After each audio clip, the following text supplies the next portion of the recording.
Hi, everybody. Welcome to Next in Creator Media. I'm Mike Shields, and I'm here with Doug Shapiro. He is a media consultant, part-time advisor to Boston Consulting, and also the author of the very good Substack, The Mediator. Hey, Doug, thanks for being here. Yeah, thanks for having me, Mike. I've been looking forward to talking to you because you've been writing some really intriguing stuff, and we're sort of mind melding a lot. But you are someone who spent a lot of time in and around traditional media companies. And you've been talking about recently. You talk about this tension between. I'm often talking about how do brands figure out this creator space, but the big media companies are in a tough spot. So can you talk about this tension that you've seen between corporate media and creator media, and the fact that it's a zero sum game? And I'm not always sure that people in the traditional media industry see it that way. Yeah, I think yeah, all that's accurate. A good representation of certainly the last couple of pieces I've written.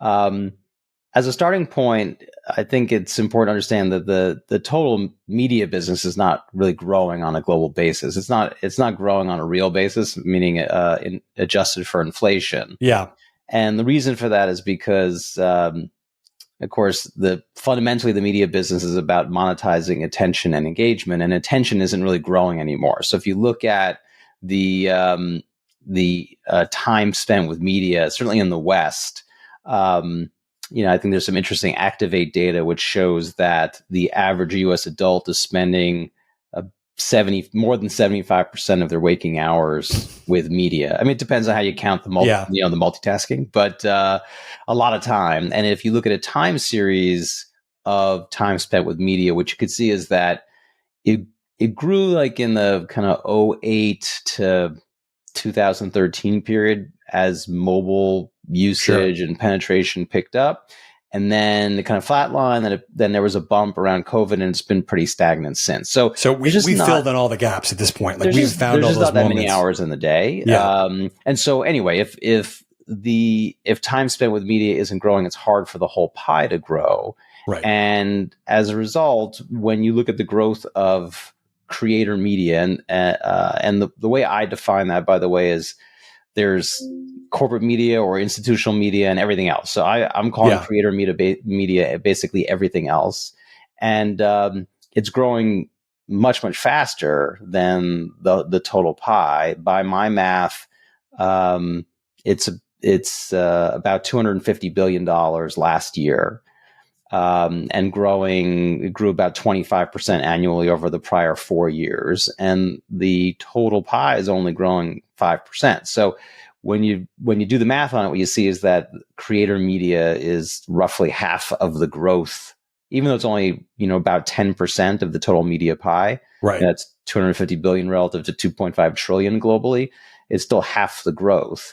Um, so And in terms of consumption, it is taking away from something else at this point, right? yeah, There's no more. yeah. So if you kind of start with, the way I think about it is the volume of creator media is multiples, or in some cases orders of magnitude larger than the volume of corporate media, right? And that's just because of the sheer volume of people, tens of millions of creators around the world making stuff, right? So if you look Yeah. at YouTube as an example, last year, Hollywood, by my math, put out about 15,000 hours of new TV and film, and there were 300 million hours uploaded to YouTube, and that's an old number, by the way. I bet it's Yeah. higher now. That's 20,000 times as much. So if you go, like, you look at music, you look at gaming, like, you can see, and it's pretty intuitive. There's just, like, start with volume. There's vastly more volume. Then you go next from volume to consumption, and not surprisingly, a lot of that creator content doesn't actually get consumed. So, Yeah. Again, by my math, in video at least, what I calculate is about 25% now of all video consumption is social video, is YouTube, TikTok, Reels, whatever. So you kind of you're laddering down from volume, massive, consumption a little bit less, and monetization even less than that, because, as I said earlier, total creator economy revenue is probably about a tenth. So yeah, all of that, because of if you start with the presumption that it's a zero sum game, all of that basically has to come at the expense. Certainly the consumption and the monetization has to come at the expense of traditional institutional media. And where would you say, in the institutional media world, it's not like they don't know that the creators are a big thing or this is happening. They've been in and out of trying to work with that world for a little while, but have they come to grips with that shift that you're talking about? And that, especially for younger generations, that it's not just extra stuff they do on the side. It's becoming such a, it's a primary form of entertainment. Has that shift happened? Because there's a lot of that stuff doesn't count as much as our stuff you hear about. Yeah. I'd say there's a couple of answers there. I think, as you said, there is still a cultural impasse that, if you think about Hollywood, it's self-selecting for people who think they have great taste. Like, you only go into Hollywood if you think you have your finger on the pulse of what other people will enjoy, right? So you're already, have a collection of people who think that. Those are the people who congregate there. And now you're actually ascending in your career. Every step you move up the ladder, it only further reinforces that. Because it was always really hard to get in, and only the best made it, and you made it. So by the time you're at the top of the pyramid of Hollywood, you're already predisposed to think that you have this unique perspective, and you've had many opportunities for that to be reinforced along the way. And so I think there's a certain degree of cognitive dissonance with accepting the fact that some kids in their garage and, somebody on a skateboard and with a handheld, or somebody with a drone or whatever, is making something that is actually compelling. So I think there's still this view. Plus, the creator economy, just because it's just this, complete scrum of people, like, there's no there's no entry requirements in there. Yes. That you have some kind of, some less than tasteful stuff happens, and there's certainly people who are, the range is very wide. Let's say is super wide, and so there's plenty of stuff to point to say, it's all garbage. It's garbage. That person's a huckster. They're self-promotional. They're what Justine Bateman said recently is about the whatever creator A-list that Hollywood Reporter put out. I think she said, this isn't Hollywood. These are infomercial spokespeople, right? So there's still that element of, there's a cultural impasse, right? I think that's one thing. The second thing is, I think you just need to be realistic about the challenges, that it's just a very different animal, right? It's a different market structure, sort of like an infinite competitive set. Yeah. And if you grew up with a handful of competitors in movie studios or music labels or video game publishers, and now you're competing with an infinite army of creators, I've made this joke a few times that in traditional media, there's still this kind of like, Game of Thrones analogy that it's the Lannisters versus the Starks versus the Sea Snake versus, whatever. But the army of the dead is amassed at the wall, and so there's still this kind of myopic view, but so it's just a very different market structure. It's very different monetization. Obviously, a lot of these the traditional media business have dual or tri revenue streams. Like they have transactional, subscription, advertising supported. The creator economy is mostly ad supported. It doesn't monetize as highly per unit of consumption, unit of time, right? So it's just not, it's just not as much, it's just not as profitable for the effort. There's a different balance of power because there's just so much power in the big gatekeepers, right? Yes. And there's a different audience that wants a different thing. So like when you add it all up, it's just a really hard thing to do. And as you said, they've tried, obviously, everybody in traditional media is aware of it. They use it as a marketing channel. They use it sometimes for franchise development. You'll see the Talking Dead or the Walking Dead Red Machete, or you have like you'll have like adjunct programming that's meant to, which I guess is an extension of marketing. You have some talent development, some efforts to cross people over. You have D'Amelios, you have Lily Singh, you have some of that stuff, which has been, if you're not careful and it's not authentic to the creator's brand, it doesn't always work. So there's kind of a mixed track record there.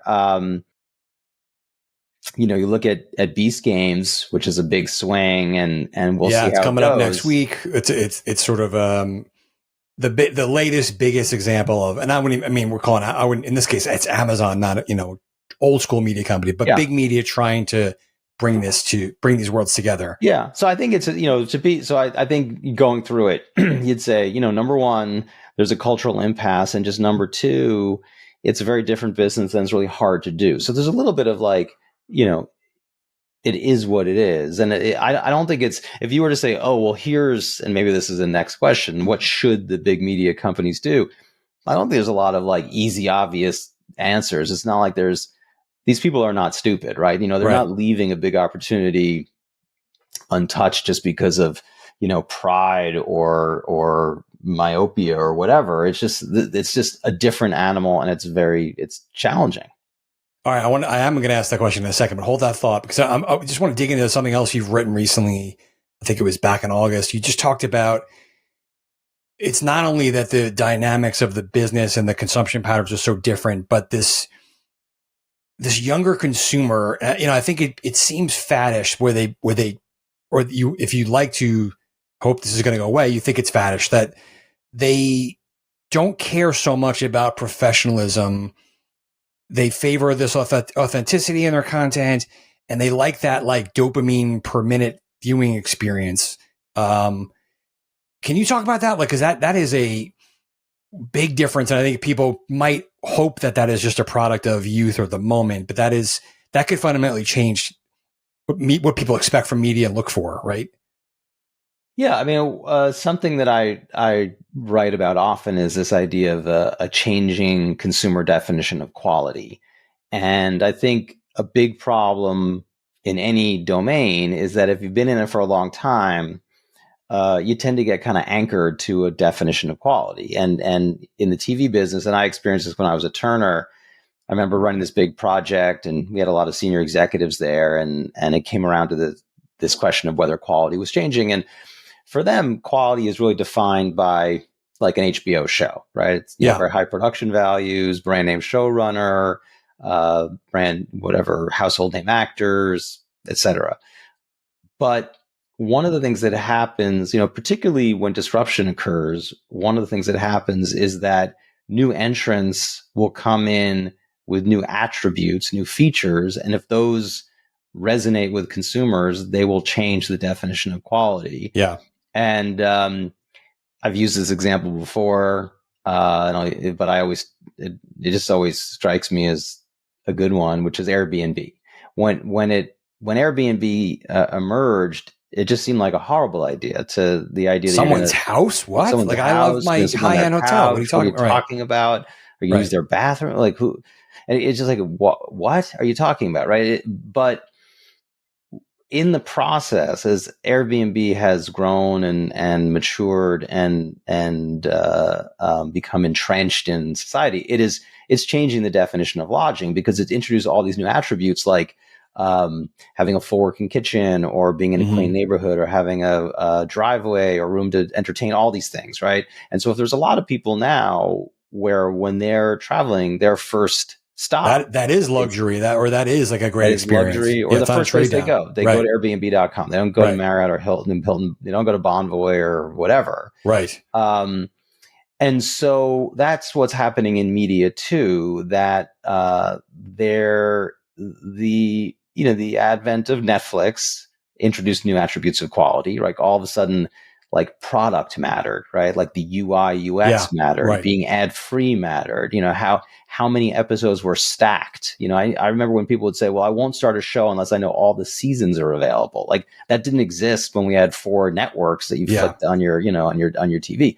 And then with with social video, the same thing is that now you have attributes like authenticity and relatability and digestibility and social currency and, low friction and all this other stuff, and dopamine, like you said, dopamine. And so, the way I think about quality, and I should have said this first, is that if you think about it not as a value judgment, but as revealed preference, as what people actually choose when given a choice, then it's very clear that the definition of quality is changing. So if you come home and you slump on the couch and the remote is within arm's reach, and Netflix and Max and Disney Plus and the whole world awaits you on that remote, but you pick up your phone and you start flicking through, Reels for 20 minutes, you have just said that Reels is higher quality. What I want to do right now. It's making me happy. What I want to do in this moment, you see this need state, this, whatever, this context. And so, I don't think that's, you could ask, is that demographic or is it generational? Meaning if it's generational, then it's going to change. People are going to grow up and have these kids will all suddenly be watching, Lester Holt on the NBC Nightly News or whatever. Right. You just age into certain things. Or it's demographic. And then if you say it's, demographic, then it's maybe I flipped those around. Anyway, point being, I don't think this is, it's the same thing with like, there was a long time when people thought no one was going to cut off their wireline phone for wireless, right? Because the quality was lower, because it might drop calls and, and sometimes it's staticky and all that. Right. And, we've seen what's happened to wireline phone penetration in the United States. So I don't think this is a fad. I think it's quite sustainable. And yeah, I don't think once the definition of quality starts to shift, I don't see what the case is for it to shift back in a dramatic way. Now, okay, here's the really hard question, right? What do traditional media companies do about this, if anything? Because you're like you said, the time is getting taken away from them, especially younger demographics. They are often YouTube or TikTok centric, or they go back and forth and don't think it's a big trade down. It's not as though, the traditional media companies, they tried this 10 years ago. They bought Maker Studio, Disney bought Maker Studios and Full Screen. And like you mentioned, Lily Singh had a show on NBC. She was a YouTuber. They've tried stuff. It hasn't worked.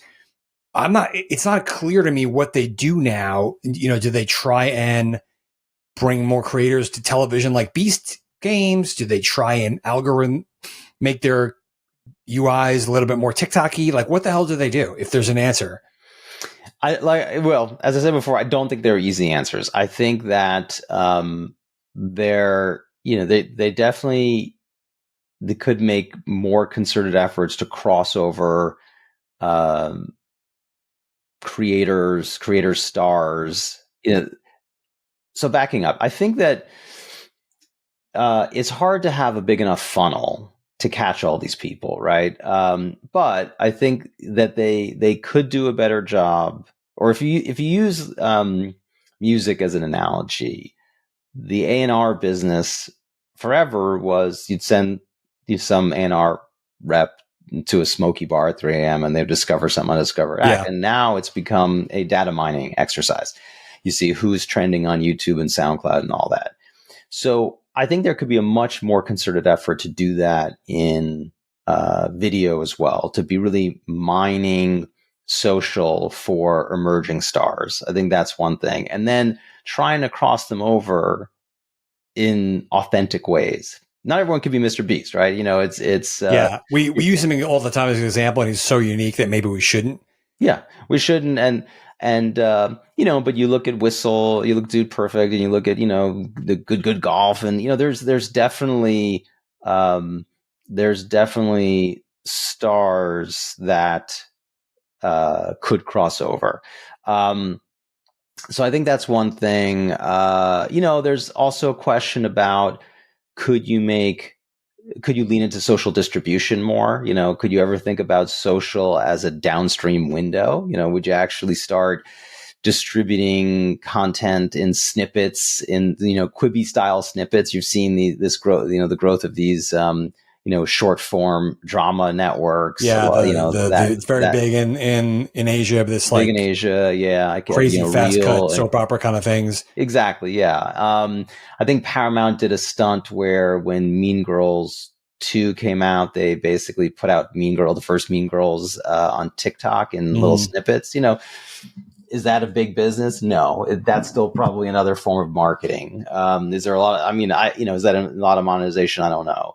The biggest, swing would be things like, rolling up influencer marketing agencies, or pushing I was going to harder ask you into about that. social. Is there almost a renewed MCN play where that model didn't really work? But is there some alternative where they get to roll up 10 really important influencers in a particular category and sell them and use them as like the farm team?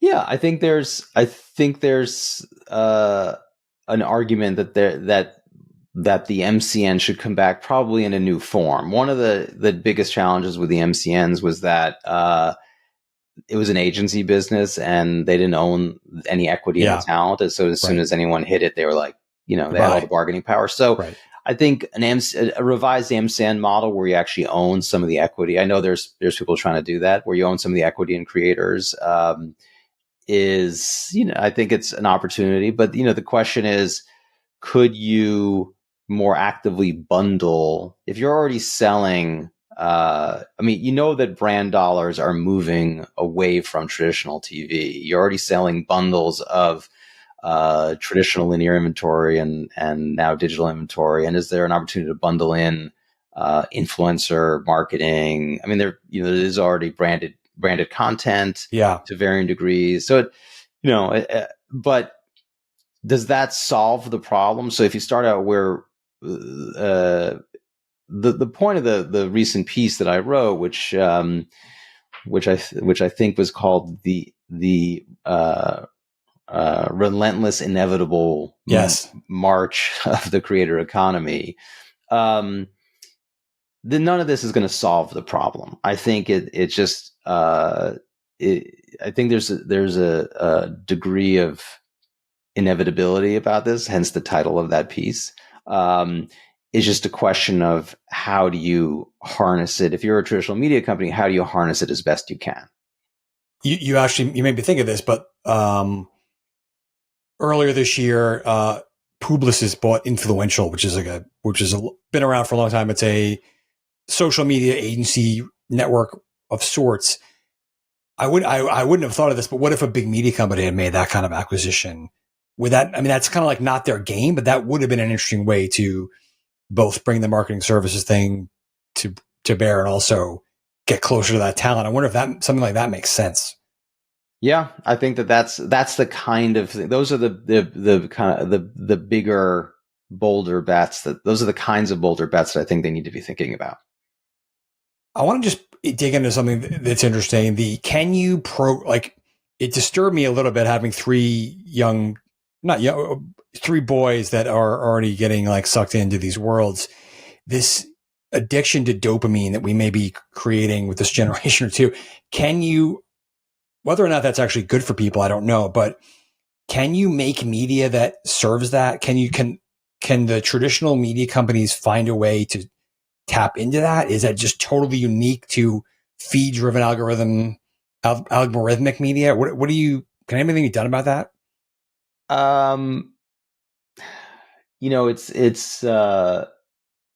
It's again difficult. It's difficult to compete, just because a lot of what drives dopamine is variable rewards. This is why people sit at slot machines and just keep pulling. And there's all these studies about rats generate a lot more dopamine, or pigeons when they tap the lever, and there's sort of like a randomness to when the pellets come out. Yeah. So you have variable rewards, because you don't know what you're going to get. You have a much faster payoff because these things, you can tell. I forget what the stat is, but the average reel or short, I think, is only watched for, I forget what it was, like 8 seconds, 6 seconds. It's something ridiculous. So like you're making a decision really quickly whether this is worth your time or not. And then you have the algorithm, and the algorithm has a massive amount of signal. I think Scott Galloway talks about signal liquidity. You think about the signal liquidity on Netflix and how many choices you're making versus the signal liquidity in TikTok and how many choices you're making per hour. And it's, again, it's orders of magnitude more. So between the variable rewards, the speed of payoff, and just the, algorithmic signal liquidity, there's such an structural advantage that short form video has such a structural advantage in terms of optimizing dopamine. It's really hard to compete with that when you're talking about any kind of long form narrative content where you have to like have plot development and character development and build it's toward talking a about playing a different sport than making NCIS, or even having a streaming app. It's a completely different game. It's a completely different game. Yeah. I think it kind of, look, we have gambling and vaping and porn and, we got a lot of things that there's a lot of industries that exist to capitalize on, on human frailty, really. Right. And that might not be what the entertainment industry is good at. I don't know.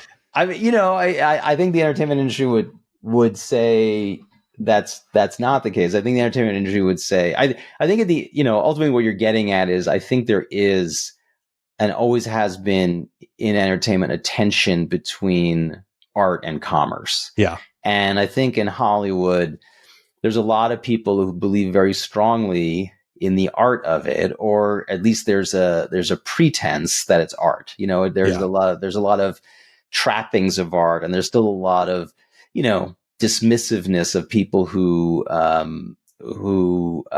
do things that are kind of, baldly commercial, right? Right. Robert De Niro does some, you can see that in the culture, right? Like some actor Ryan Gosling chooses to work at scale for some like project he really believes in, as opposed to doing, a superhero movie. Yeah. And everyone loves him because he's an artist, right? Right. And what we're talking about is, it is more overtly commercial. It's really, and so anyway, I think that's another problem. And you help me kind of just talking through it. You help me refine it. But I think that's also that's at the heart of the tension in traditional media, is that because it still wants so much of it, or so many of the people who are involved still want to believe it's an art form, that it's very hard for them to embrace this such an explicitly commercial part of the business. So yeah, it's like I said before, there are no easy answers here. Last question. In the creator, you mentioned you have your definition of it, and people will quibble with how many creators there are. You're starting to see, you mentioned, obviously Mr. Beast is in his own league, Dude Perfect, others who are getting the funding and becoming, semi-professional to very professional organizations or operations. I guess how big do you think that can get? And are we going to see, is that a handful? Is that 20? Is that like, we're going to see a bunch of these stars become, production companies or legitimate media entities over time? Well, I think it's really, I think that's hard to say. I think it's going to get very blurry in the middle. You already have a lot of big directors and showrunners have their own production businesses, right. And Will Smith has his, and J.J. Abrams has his, and there's Agbo, and there's James Cameron, they all, there's Plan B or whatever the Brad Pitt thing is. So it's very common for traditional talent to try to take more control of, to kind of integrate up the stack in a way, right? To take more control over the creative process, to own more of the equity effectively. And so that starts to bleed into these creators who were, one person shops, and then start to professionalize, add some kind of infrastructure around themselves. And so at some point in the middle there, they start to intersect. I don't know what Mr. Beast's annual budget is, but I'm sure it's converging on, it's probably converging on the annual budget of some of these, brand name Hollywood production studios. Right. So yeah, I mean, I think, and to go further, I think that we haven't talked at all about generative AI, and it's actually very hard to have a conversation and not talk about AI. I don't know how we did that so far. Yeah, that's only going to increase the output here from some of these. The output, but it's also I think it's going to empower more traditional talent to start to move away from Hollywood and think about, well, instead of making a show and going to streamer X and saying, hey, can I get a couple points on this? And they say, well, sure, here's the points if it goes 1 season, 2 seasons, 3 seasons, 4 seasons, and then, they cancel it after 2 because it's going to be too, they lose, they lose creative control. I could see, you're going to see, I think, more traditional talent kind of move into that middle space of more equity ownership, more control. Right. So I think are they becoming creators? Well, it's great. I think there's going to be a room for. I think there's going to be a very large middle space here of, small production teams, whether they came from the the head of the curve or whether they come from the bottom of the curve and move up. I think there's tons of space for that. All right, Doug, great stuff. Awesome conversation. Everyone check out the Mediator. Thank you so much for your time here. Let's talk again. Yeah, it's a deal. Thanks, Mike.